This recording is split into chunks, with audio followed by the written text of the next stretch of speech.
Coucou mes petites patates. Alors, aujourd'hui, je vais vous parler de The Expanse. Donc, j'avais déjà parlé de Battlestar Galactica, un peu faire le tour de tous les supports qui avaient existé, en faisant un bref résumé, parce que c'est des grosses séries, mais justement, donc, cette fois-ci, j'ai envie de vous parler de The Expanse, donc, qui est beaucoup plus récente à la base que Battlestar. Donc, The Expanse, c'est de James Asa Corey, qui est derrière lequel en fait se cachent deux auteurs, Daniel Abrams et Ty Frank. Donc The Expanse c'est une série de romans, peut-être que vous ne le savez pas, mais avant d'être une série, les auteurs ont travaillé sur la série, qui pour les 3 premières saisons a été produite par Sci-Fi, qui n'a pas réussi à prolonger le tir, donc voilà, malgré le succès d'estime, hein, malgré les prix, c'est Amazon qui a repris donc jusqu'à la saison 6, dernière saison annoncée pour la série, donc qui s'arrête par rapport au bouquin, qui s'arrête dans les derniers, mais il y en a encore d'autres après. Il y en a 3 autres. Voilà. The Expanse, donc c'est une série de science-fiction. On dit souvent space opera, ça se rapproche quand même un peu plus de la hard SF quand même. Hormis qu'il y a un élément un élément extraterrestre en fait qui entre en jeu assez rapidement.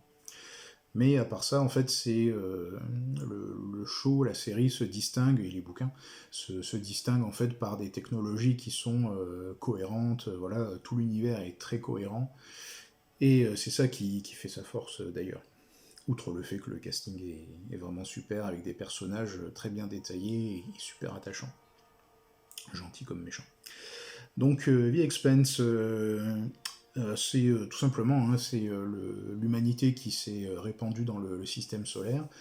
Il y a eu donc il y a les Terriens qui sont rassemblés sous l'égide des Nations Unies, UN. Il y a les Martiens, donc qui sont en train de terraformer Mars, et c'est ce qui les lie entre eux en fait. Voilà, c'est le congrès de Mars. Et entre les deux, il y a les Belters, donc les ceinturiens en français. Ouais, c'est moche comme traduction, mais pas mieux.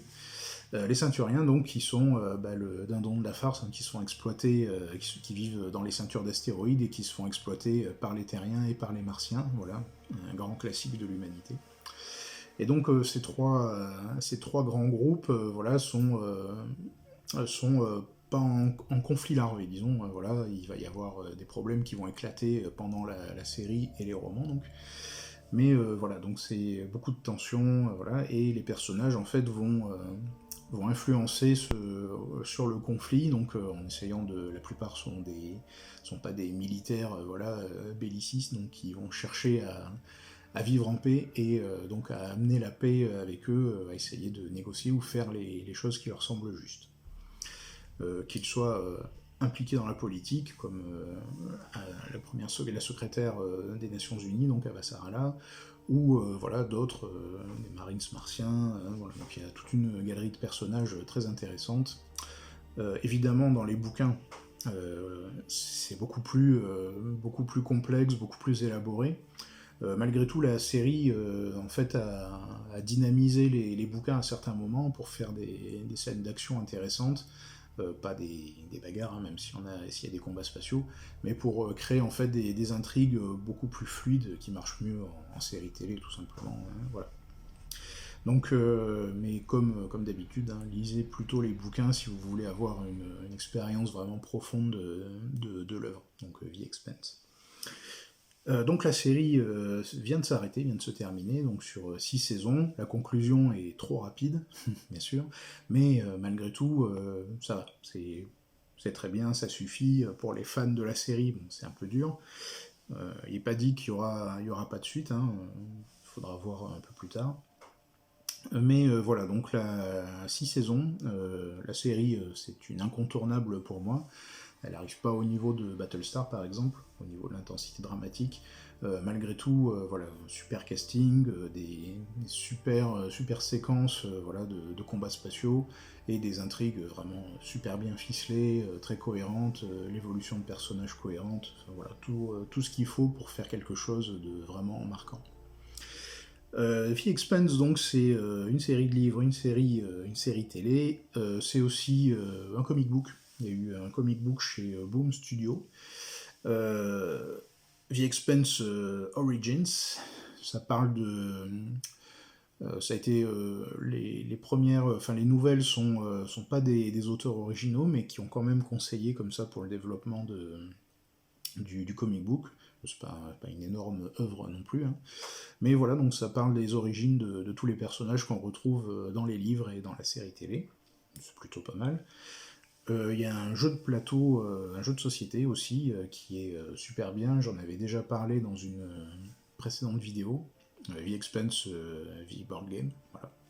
C'est de Geoff Engelstein et c'est chez WizKid.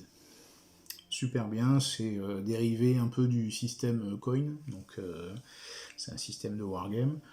Avec une rivière de cartes dans laquelle on peut puiser en fonction de sa faction, voilà, et ça reproduit les conflits en fait qu'il y a dans les bouquins et dans la série. Donc, entre l'opposition entre les Martiens, les Terriens et les Belters.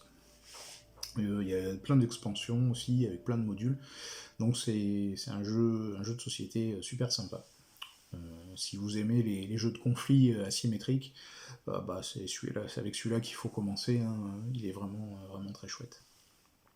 Et enfin, il y a un jeu de rôle chez Green Ronin Publishing, donc avec leur système Age. Donc c'est un système à base de 3D6, hein, c'est les choses d'autrefois. Qui était en financement participatif et qui arrivait en 2019, ou en 2019 je pense, ouais. C'est publié en France par Black Book. Voilà. Donc le jeu de rôle, pas grand chose à dire, il y a déjà quelques suppléments, des scénarios, voilà, donc moi je suis pas trop fan de ce genre de choses. Je pense qu'on peut très bien adapter ce genre de choses comme The Expanse avec des systèmes beaucoup plus légers, genre comme à la télé par exemple. Et donc voilà, mais en tout cas le bouquin, j'ai vu que le bouquin de base, hein, donc il y en a un qui m'intéresse, c'est les vaisseaux Cheap of the Expense, donc il doit être super bien. Mais donc du coup le bouquin de base est vraiment bien foutu, la maquette est super, le système de règles, bon, vous savez que je m'en fous. Par contre, c'est vraiment bien. Ils ont pris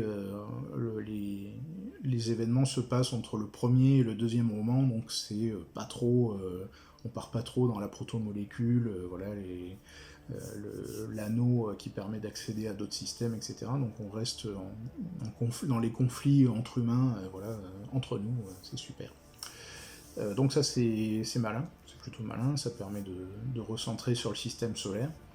Et puis voilà, donc le jeu de rôle, The Expanse, est plutôt bien foutu. J'ai un peu de mal avec les illustrations, mais c'est un avis personnel, hein. Si c'est ça qui vous intéresse, voilà, c'est un bon SF, un peu hard SF. Voilà. Ça le distinguera des jeux de rôle style Alien ou ce genre de choses. Voilà pour The Expanse. Donc, c'est une série, donc encore une fois, hein, les romans c'est les romans qu'il faut lire d'abord. C'est vraiment la chose, un monument déjà qui a raflé pas mal de prix. La série est vraiment super bien. Et puis après, c'est selon vos hobbies. Voilà mes petites patates pour The Expanse. Dites-moi en commentaire si vous avez aimé, hein, surtout likez, partagez, abonnez-vous, etc.